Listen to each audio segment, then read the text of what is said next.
heard from Mayor Harold Miller a few minutes ago. We're joined by our representative and our senator. Good morning, you all. Hey, Mark. Thanks for having us. Good morning. Good to see you. We were planning for one of you. We got a bonus in Steve. So when you got this much legislative star power in one show, I don't know how we're going to deal with it. But a very serious situation in Leitchfield, and both of you have turned out to respond to a need. Samara, I'll kind of let you describe what you all are doing.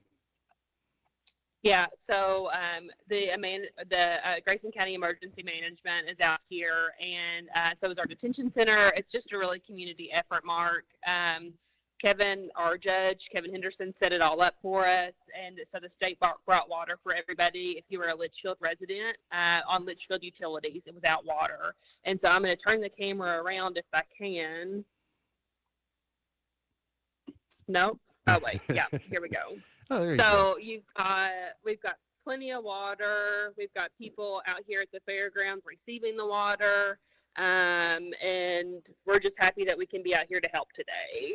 Yeah. They had the good news is, Mark, they found the water leak. But it's going to take some time to fix it because, from our understanding, it is under a creek. Yes, it's what the mayor told us a few minutes ago, that it was a challenge, but the blessing was they had been able to find it.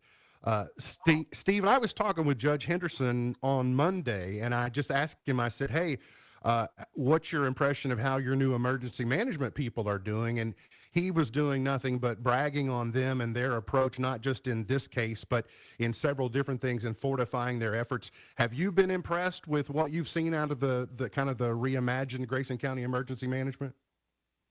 Very much. They saw this very early on, got in touch with the state, got the resources here to help the citizens of Leitchfield and Grayson County. I have been truly impressed. And these folks are truly committed to public service, and I don't think you could ask any more for these people than what they provided today. Steve, I know impressive. you cover a pretty large path of this area, a large footprint of your district. How did, outside of Leitchfield and Grayson County, how did your other areas fare? I think we've been very fortunate throughout my district, which includes me, Breckenridge, Grayson, Butler, Ohio counties. And I'm very thankful that we didn't have any more severe weather than what we had. Very troubling situation, but I think it may take some time to understand the full degree of damage that's been done. I know a lot of the roads have been washed out, so I think it's going to take probably 2-3 days to fully understand what the impact of this has been. Samara, what I was seeing a lot of the meteorologists say yesterday is we were sort of the bullseye of the precipitation map, that maybe we got more in our county than any other area. It was sort of just ground zero, if you will. And we're dealing with a lot more. If you take the water main break out of the situation, we still have tremendous flooding that we're dealing with. Yes, I think Judge Henderson had said maybe 20 to 30 roads were affected with that. Of course, all over Facebook last night and social media, you had people sharing that they just had rapids in their backyard and a lot of flooding. And, I heard someone say we got 4 inches. I heard someone say we got 5 inches. I mean, that's still a lot of water in such a short amount of time. I did not check the official Mesonet total, but I'll do that in the next few minutes and figure out exactly how much we got. Kind of run over the details again. If you need water this morning, you're at the fairgrounds, do you know, is there any process involved, or just show up? So we need your name and your address just to make sure that you're a Leitchfield Utilities customer. And depending on family size, everyone gets 1 case of water. But if you're a larger family, we can give 2 cases of water. We just want to make sure that everyone has at least 1 case. The good news. But yeah, come out. We'll be here until we run out. And then I think that if we need more, another truck from Frankfort will be in. Good.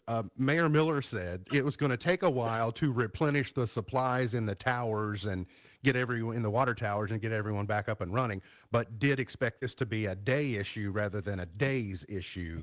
And that's perhaps the best news. I know you were already scheduled to join us. Do you have a minute to kind of talk a little bit about a couple of things that are not related to this?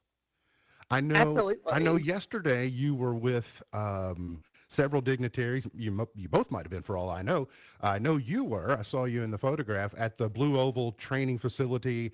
I saw Ryan Quarles there. I think the governor was there. What was the purpose of that ribbon cutting yesterday? So the Kentucky General Assembly gave $25 million for ECTC to build a training center on the Blue Oval SK campus. That was part of the incentives package that was done during the special session in 2021, 2022. My years kind of get mixed up, Mark. But when we gave that initial incentives package of economic development for Blue Oval SK to get started in Glendale, the Glendale mega site. And so it was really amazing, Mark, because a year ago we were there for the groundbreaking, and now we are built. And in June, they plan on sending workers at Blue Oval SK there at that facility to start training. And a lot of times, Mark, in government, we don't ever get to see fruition, and so it was really neat to be able to be part of that process of voting to allow the money, and then to actually see the final building. It's such a wonderful economic impact to the area. We're all going to reap the benefits of it, and so we're excited to continue to see it progress. Were there, kind of looking back on the session in general, the primary function of the session was the budgetary issue. You had to get a state budget passed for 2 years. Was there anything in the state budget that you particularly think we need to be aware of? Steve, how about I'll let you get that one. I was going to ask Steve that, but it's like good news, bad news. Good news is great economic development over the last 7, 8 years. We have, I think, 130,000 jobs we have not been fulfilled yet. So we have really focused on workforce development and education. With First Case specifically, during the 2022 session, Samara and I were able to get $10 million for the local vocational school. We also got $9 million for expansion of the Leitchfield ECTC campus. So we're very excited about that. They're going to break ground on that new facility this coming fall. So that's where we really have to focus our efforts to get people to fill these jobs. And I think the future looks very bright for Kentucky if we just keep creating new businesses and educating our workforce. Samara, I know, I do remember seeing in the transportation plan additional dollars for the byway expansion on over to 54 after maybe some delays. Is that back on track? Yes, it should be. We are waiting for them to let it. And so what we did is if KYTC, Kentucky Transportation Cabinet, does not let the project, which just means if they don't put the money towards the project from the last 2 budget cycles of the road, that we still have the funding in this biennium to get it done. But we are hoping that the project gets let before July 1. I also saw some funding for the Wallace Avenue corridor. Steve touched on the ECTC Leitchfield expansion, which is going to make it bigger. There's more traffic through there with the aquatic center and the courthouse and the park, et cetera. It's just what used to be a fairly quiet street is now developing into a major city thoroughfare. So you are going to be able to study the long-term impact of that? Yes. So we actually, once the bypass is built too, Mark, we have studies going on right now that are going to show what we need to do to make sure that the bypass has the best mobility and connectivity. So looking at Highway 62, going towards the bypass on Rock Crusher Hill, and then looking at the city of Leitchfield, on Main Street there to make sure that we've got it. The part with Wallace Avenue, that was something Steve and I talked about. It's actually right where Carroll Gibson Boulevard is down to the hospital, and it would be adding a turning lane in that area because it really is getting very congested. Growing up right there on Wallace Avenue, I remember when that was all a field, and so behind us was woods, and in front of Mom's house it was just a field, and so seeing that grow up, and a lot of times we're reactive in government, and so this was an opportunity for us to be proactive and go ahead and take care of some of that congestion right there. I know one of the other issues you were championing during the session was the family leave. Yes. And when I first saw that, I thought, okay, I've never really considered that. And as I understand it, it's not something that costs taxpayers money, but it's something that really benefits families. Explain what it is and why you thought it was so important. Mark, I think since I started, I've been very interested in this because I think it's really important for families to be able to be together in difficult times or in times, say a mom has a baby and, that that time off, that first 6 to 8 weeks, is so important for the mom to bond with the child. And it also gives an opportunity for paternity leave. So paid family leave is an opportunity for family members to take time off and to have some supplemental income. So what my bill did is it's insurance policy. It opens up the insurance market to allow for Kentucky insurance agencies to offer paid family leave to employers.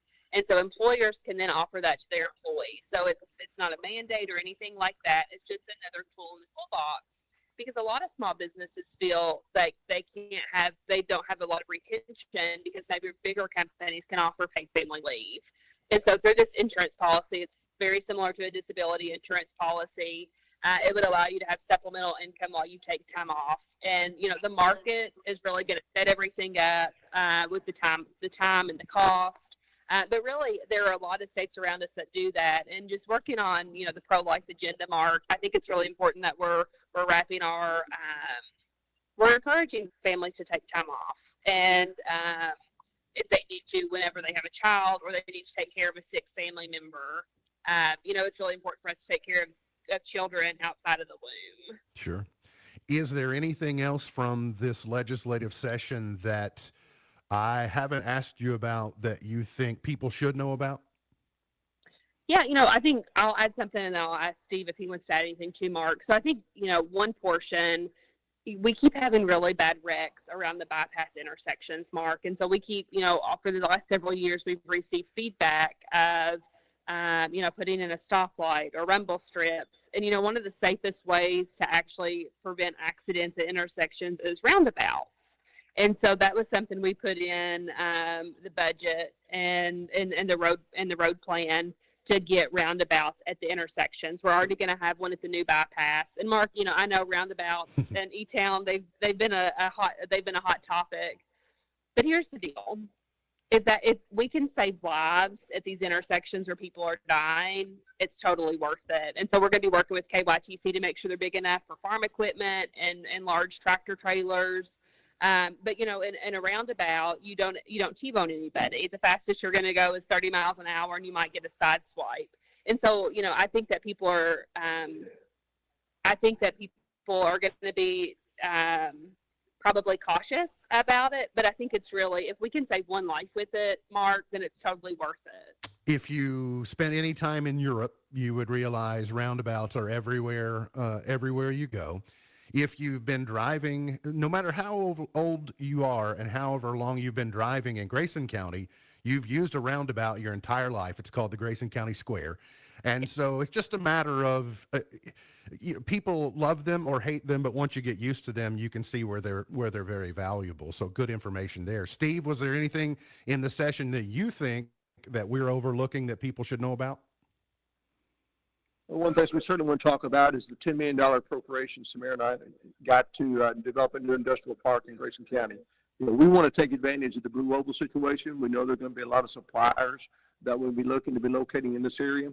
And presently, Grayson County doesn't have any property available for that purpose. So we were able to attain this $10 million appropriation and hope to buy a property. And there's good possibility we could get a new airport out of that as well. The one we presently have is totally inadequate. It's probably good for recreational flyers, but cannot accommodate the business community. And the FAA has already been very involved in this and very supportive. And if we can secure the property, that they will help fund a new airport for Grayson County, which would be a major draw for new businesses to provide just-in-time inventory. So we're very excited about that. And hope over the next year or so we'll see some real development in this area. Would this be a smaller version of like the Transpark in Warren County, or is that how we should think of it?